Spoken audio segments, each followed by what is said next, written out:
Okay, picture this. You're standing in the center of a nuclear control room, Right. and it is loud. And I don't mean, busy coffee shop loud. I mean, alarms are screaming, lights are flashing red and amber, and the sensory overload is just absolute. You can feel the vibration right through the soles of your shoes, and the adrenaline is just spiking. Oh, for sure. So you grab the procedure manual. This is the Bible for your job. It's the thing you've memorized, the thing that keeps the whole place safe. You flip to the emergency section, you look at the dials on the wall, and your stomach just drops. Because what is physically happening right in front of your face completely contradicts what's written on the page. The manual is useless. The map is wrong. That is the nightmare scenario. That's where panic usually sets in. But today, we are not talking about panic. We're doing a deep dive into a document that tells you exactly what to do in that precise moment. It's titled Operator Training 2026 Module 1. Yeah. And let me tell you, this is not your standard HR safety pamphlet about lifting with your knees. Far from it. This is a classified technical doctrine, and it focuses on something they call the 1% cognitive contingency. The 1%? That sounds ominous. It is. I mean, look, 99% of the time the rules work, the engineering works. But this module is entirely about that other 1%, where the infrastructure is collapsing, the design basis has been exceeded, and the only thing left standing between safety and a global headline is, well, you. That's heavy stuff. So the mission of this deep dive is to explore that framework.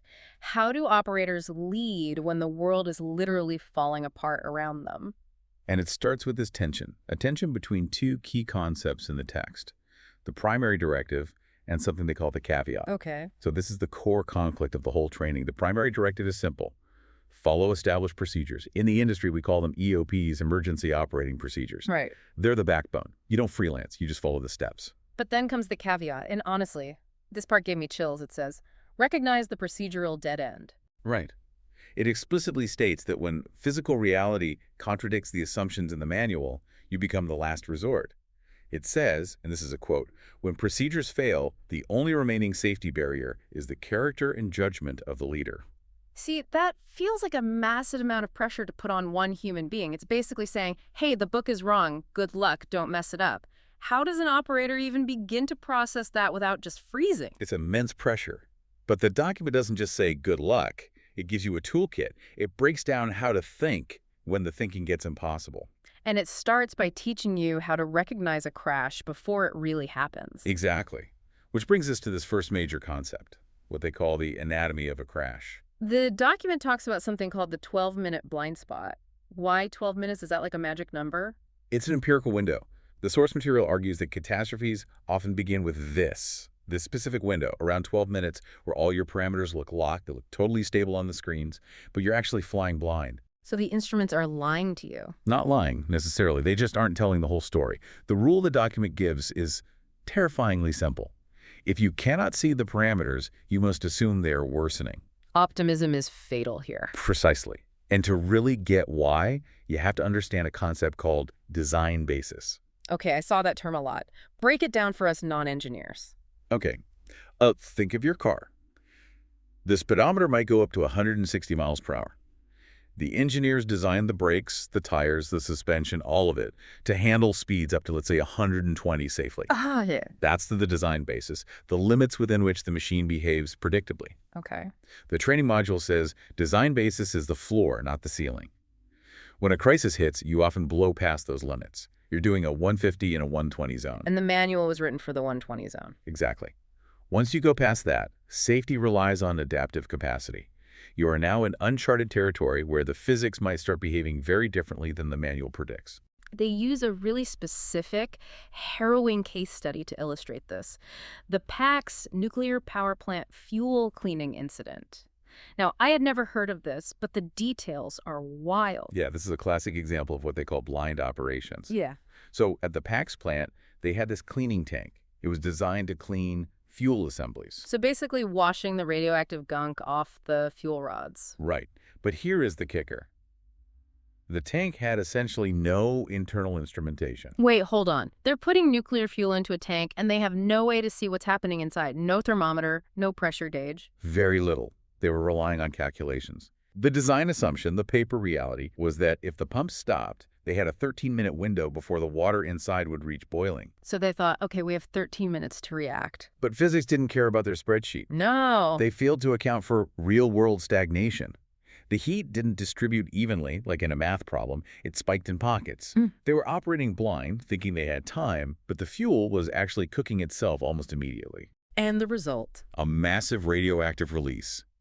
The document mentions a noble gas peak of 160 terabecquerels. Which means what exactly? It's a huge spike in radioactive gas detection. But the scariest part was the bubble outburst. A bubble outburst. That sounds almost harmless. Like a soda commercial. It's much worse. It's a sudden, violent release of radioactive gas and steam because the fuel rods actually shattered. They just crumbled. The operators were managing a timeline they thought was real, while the physical reality melted down simply because they couldn't see inside that black box. And that leads into the mandate from the text. Recognize the cliffs. Sounds like the operators need to be detectives looking for the things engineering didn't tell them. Right. Engineering gives you the happy path.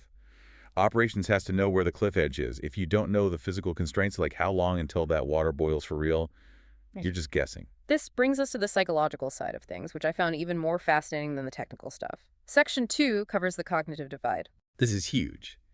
The source posits that during a crisis, the people on the scene, the operators actually turning the valves, and the senior leaders back at headquarters are living in, and this is the phrase, separate cognitive universes. 2 universes, 1 crisis.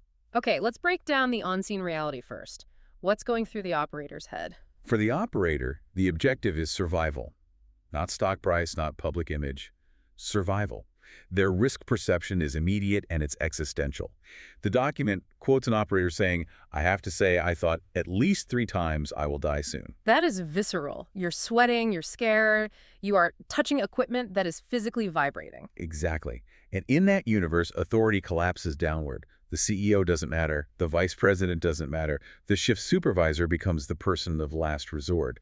They're God in that room because they're the only one who can physically touch the control. Okay, now contrast that with the senior leader's reality. They're sitting in some conference room, maybe miles away. It's completely different. Their objective isn't survival. They aren't in any physical danger. Their objective is legitimacy, social stability, controlling the narrative. They're writing the press release while the building is burning. Essentially. Their risk perception is abstract. It's probabilistic. And here's the crucial part. Their information is aggregated and lagging. They're getting reports that are 10, 20 minutes old. So while the operator's fighting for their life, the leader is asking questions that feel completely irrelevant. It's like, what's the estimated cost of the repair while the guy's trying to stop a steam leak? Exactly that. And that's where the friction happens. Leadership failure happens when systems assume everyone is seeing the same picture. The document says the goal isn't to erase this divide. You can't. But to bridge it using something called intent-based communication. So how do you bridge it? If I'm the operator and I know my boss is in a different reality, what do I do? You have to tell the boss what you're doing and why, but you cannot wait for them to understand the tactile reality before you act. The text is very, very clear. Do not wait for permission to save the plant. It's like they're speaking 2 different languages. One is speaking physics, and the other is speaking public relations. And if you wait for the translation, you lose the plant. This moves us right into the culture that sets these failures up. The text talks about cultural failures and the perfect trap. It references a critical instability gap from late 2025. Yeah, this is a series of events. Specifically on October 4th and 14th, the document highlights a culture that started rationalizing deviance. Rationalizing deviance. That's a great phrase. It basically means getting used to breaking the rules, right? Yes, but in small ways that seem harmless, until they aren't. The October 4th event involved boric acid. And boric acid is used to control the nuclear reaction, right? It stops the fission. Correct. It absorbs neutrons, basically the brakes. In this event, they added nearly 14,000 gallons of boric acid when they only needed about 2,700. Whoa, that is not a rounding error. 11,000 extra gallons. That's a swimming pool. It's a massive reactivity error. You could have shut the reactor down permanently or caused really unstable cooling. How do you miss that? How do you accidentally add a swimming pool of a chemical? Because leadership was focused on a minor task, the condensate storage tank level. They were so hyper-focused on this small administrative detail, making sure the tank level looked good for the report, that they missed the massive error happening right next to it. Tunnel vision induced by bureaucracy. Pretty much. Mhm. And the text connects this to experience dilution, using Deepwater Horizon as a lesson. Right, the oil rig disaster from 2010. This is a problem in a lot of industries. Rapid growth means you promote people faster. You get captains and engineers who are smart, they know the book, but they haven't gained that gut instinct that comes from years of seeing minor failures. They haven't been scared enough times. That's a great way to put it. So when the big one hits, they enter the freeze response. Without experience in minor fires, senior leaders can stumble when a major fire breaks out. There was a detail about the captain of the Deepwater Horizon that honestly shocked me. I had to reread it. A manual gap. Yes, the captain testified he wasn't trained to activate the emergency disconnect system, the EDS. Think about that.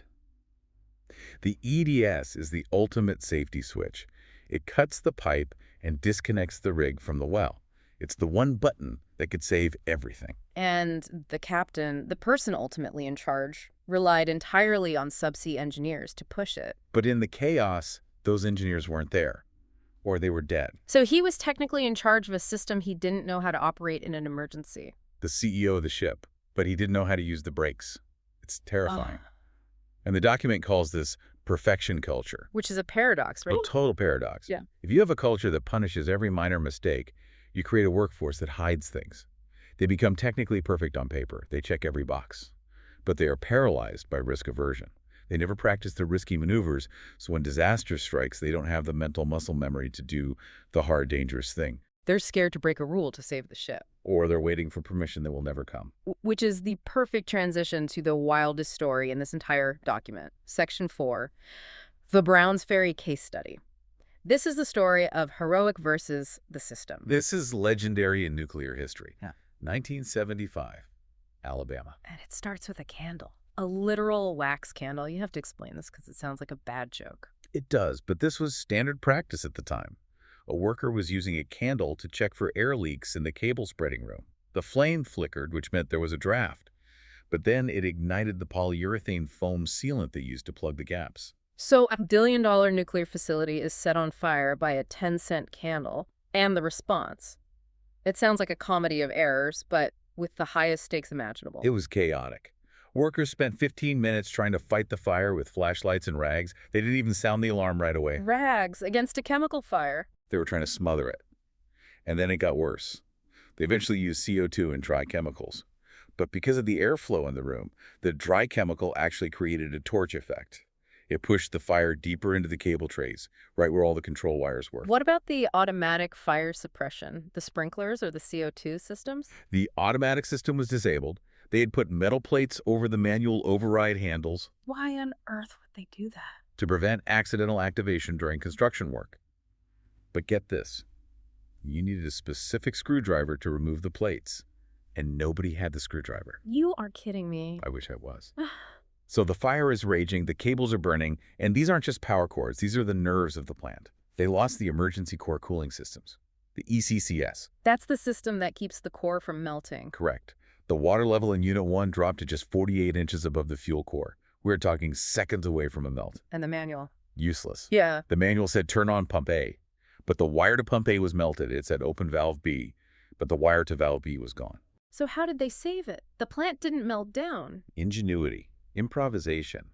The operators realized the electrical systems were dead, but they remembered a backup nitrogen system that wasn't even in the standard operating procedures. It was buried in the old construction records. They went into the archives. Mentally, yeah. They used the control rod drive pumps, which aren't even meant for cooling, and they used this backup nitrogen system to depressurize the reactor so low-pressure water could flow in.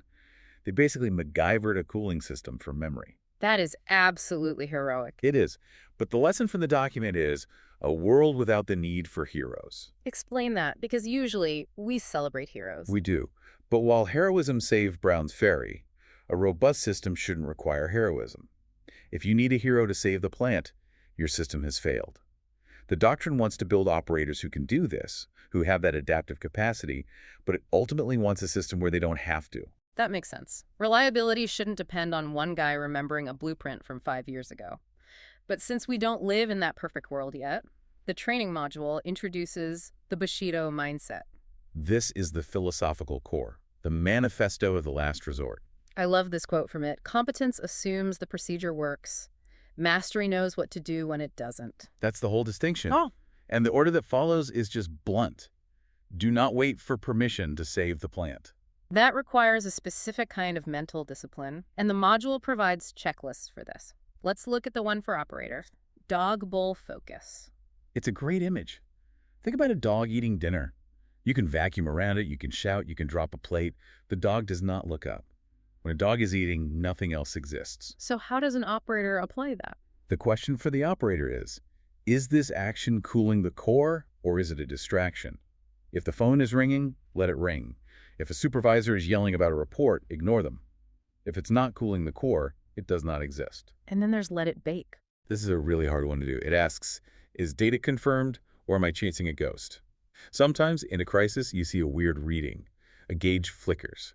If you chase every ghost, you lose the big picture. Sometimes you have to let the data bake for a few seconds to see if it's real before you react. Disciplined in action. Exactly. They also have a checklist for instructors. Friction design. This is for the simulation training. The question is, does the scenario force a choice between compliance and physics? If your training only gives scenarios where following the rules works, you aren't training for the 1%. You're just training robots. You have to force them to break the rules in the simulator so they know how it feels in real life. And finally, for leadership, technical justice. This goes right back to the cognitive divide. It means fighting social pressure to protect the plant. There's always pressure to say everything is fine.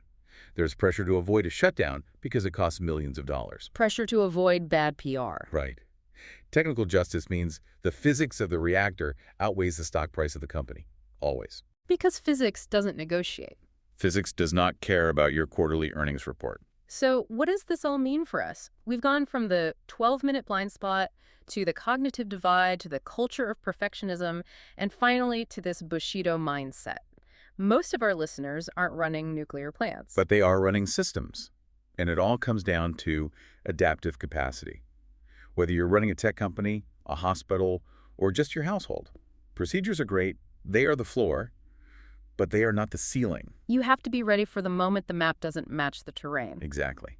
You have to be willing to look at the raw data, ignore the pressure from above, and make the decision that saves the asset. You have to accept that you are the last resort. Before we wrap up, there's one final thought I want to leave with the listener. It's about the black box. This is the lingering question. In aviation, when a plane crashes, we have the black box. We get forensic data. We know exactly what happened. We know the pilot pulled the stick back at 12.01. But in the rig and nuclear industries, we often lack that robust forensic data. When deepwater rigs fail, the evidence is at the bottom of the ocean. When nuclear plants have issues, sometimes the data is lost. Like at Browns Ferry, where the printer actually ran out of tape. The printer ran out of tape. That is almost poetic. It is. So investigations are often based on assumptions, not hard data. And if we don't have the data why we failed, are we just doomed to repeat that 12-minute blind spot forever? That is a sobering thought to end on. If you can't see the data, you have to assume it's getting worse. And don't wait for permission to save the ship. Thank you for joining us on this deep dive into the 1% cognitive contingency. Stay curious, stay safe, and trust your gut when the manual fails. See you next time.